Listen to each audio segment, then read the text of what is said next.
Conflict and Courage by Ellen G. White.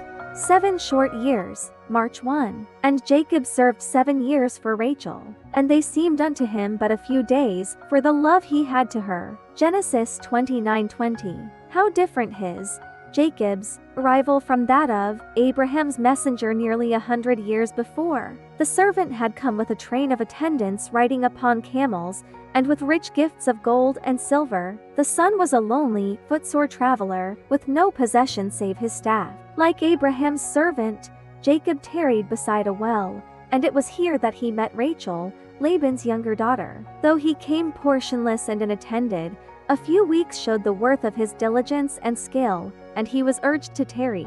It was arranged that he should render Laban 7 years' service for the hand of Rachel. In early times, custom required the bridegroom, before the ratification of a marriage engagement, to pay a sum of money or its equivalent in other property, according to his circumstances, to the father of his wife. This was regarded as a safeguard to the marriage relation, but provision was made to test those who had nothing to pay for a wife. They were permitted to labor for the father whose daughter they loved, the length of time being regulated by the value of the dowry required. When the suitor was faithful in his services, and proved in other respects worthy, he obtained the daughter as his wife, and generally the dowry which the father had received was given her at her own marriage. The ancient custom, though sometimes abused, as by Laban, was productive of good results. When the suitor was required to render service to secure his bride, a hasty marriage was prevented, and there was opportunity to test the depth of his affections,